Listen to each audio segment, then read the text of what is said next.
Deus. Pastor Cesar, eu não conheço muito, mas eu escuto falar de muita experiência. Tinha chamado, uma vez ele entrou em contato comigo, eu lembro que ele falou que tinha uma direção, iria muito para o Marrocos, mas eu acho que ele aso.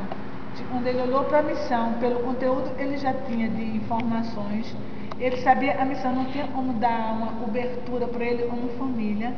Então, ele e Deus se resolveu, ele entre Deus de ficar esperando, né? E já foi diferente, como eu falei de Heron.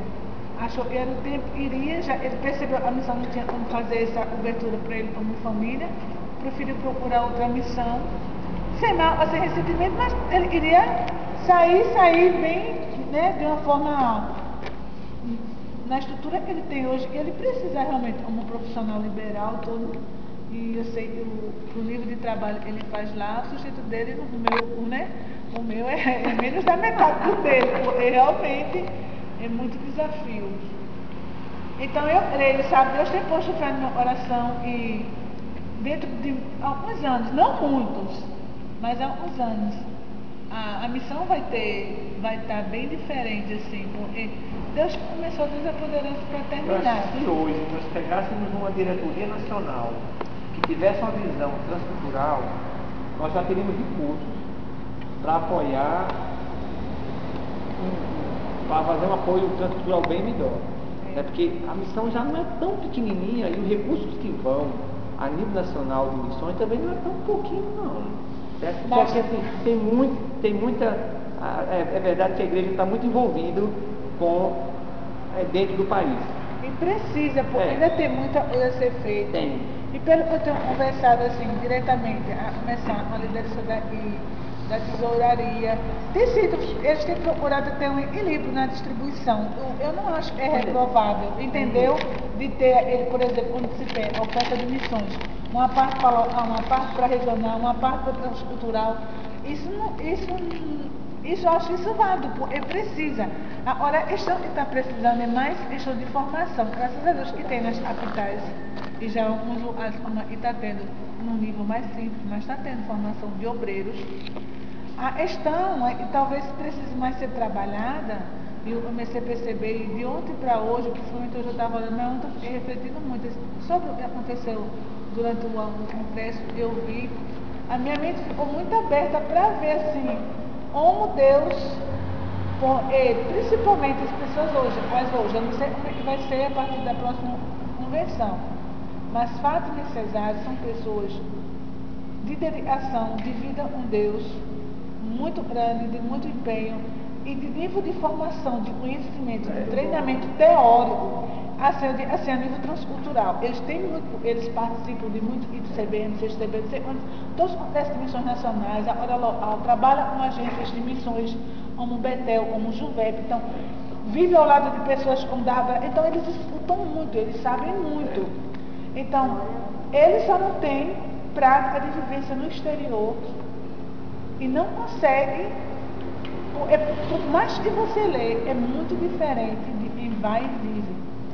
Quando eu fui a primeira vez, eu fui para uma igreja local, aí de lá, a partir de lá eu comecei a ter conhecimento, o pastor Azenar começou a entrar em contato, aí começou o apoio financeiro, desde o primeiro ano meu no campo.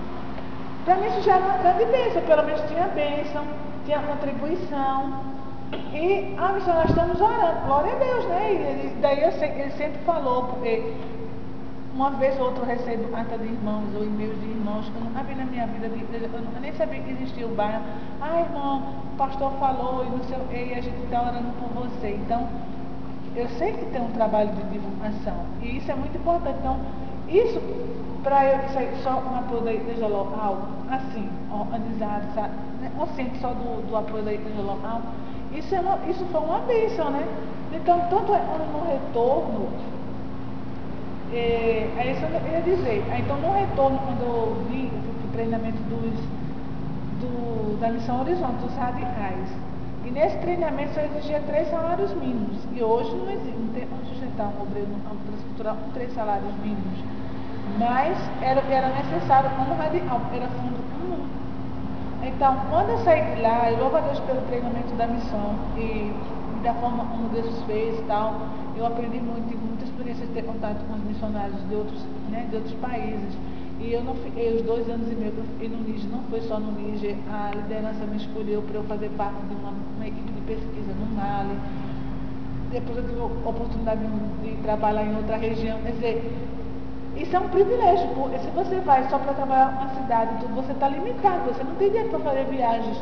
E tudo era patrocinado pela missão, era uma pesquisa que eu estava fazendo. Mas veja que Deus estava me preparando para ver coisas diferentes, culturas diferentes, ter contato com missionários, com visão, fazer entrevistas. Quer dizer, isso enriqueceu a minha formação.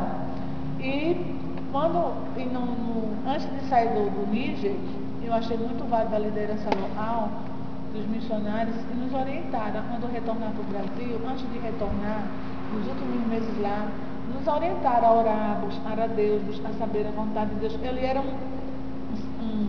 foi um projeto de treinamento. A hora que nós íamos voltar, a gente tinha que fazer uma avaliação.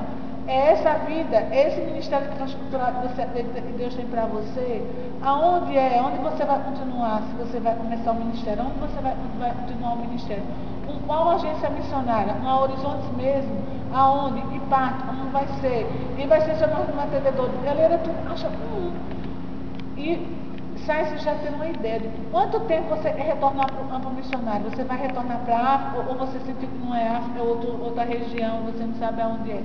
Se é África, quanto tempo você quer retornar?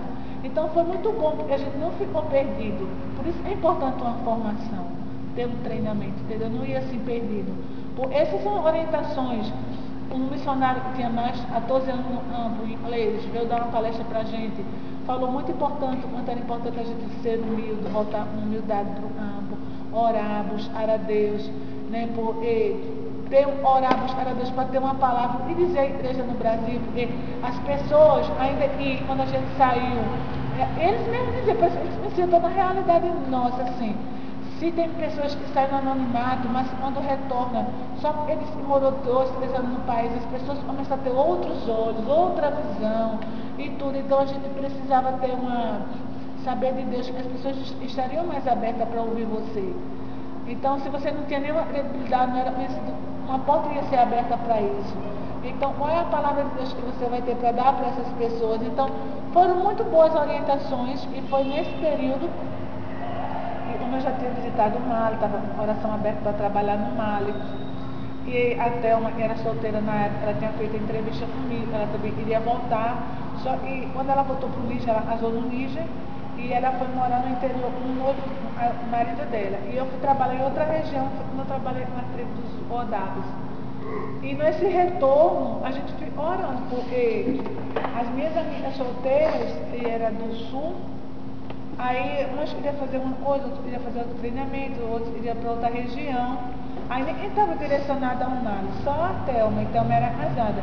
E eu sabia que como solteira não tem como voltar, a gente já tinha visto no treinamento, e não é bom. É difícil, é complicado. Primeiro, Jesus já disse que não é bom que seja só, de 2 em 2. E se não tem outra pessoa, não tem como fazer. Não é legal para uma moça solteira fazer um trabalho sozinho no campo muçulmano. Não é uma orientação clara. Aí até o meu Roberto Rita, então todo mundo quer voltar para a gente para o Níger, e fomos desafiados pelo Brede. Era um rapaz que. Plantar uma igreja e capacitar obreiros nativos para atuar naquele ministério que foi implantado.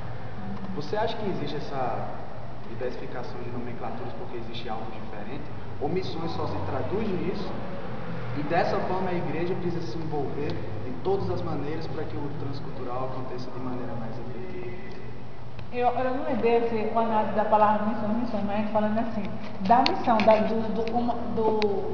resumindo em Mateus 28, o ID é para todos.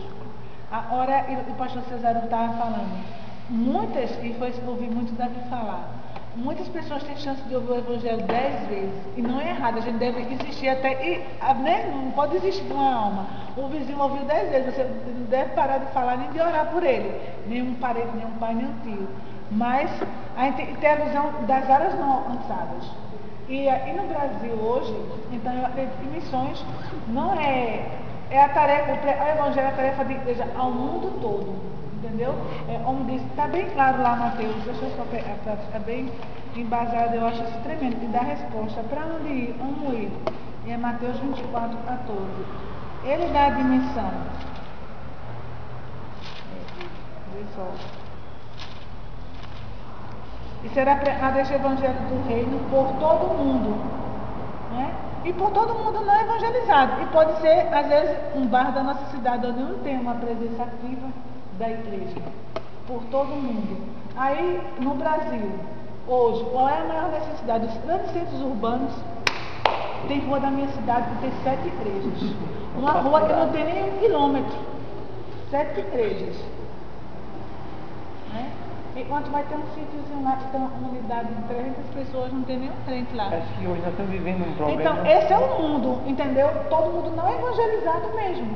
Não é que vai todo mundo da igreja para ele bairro, não.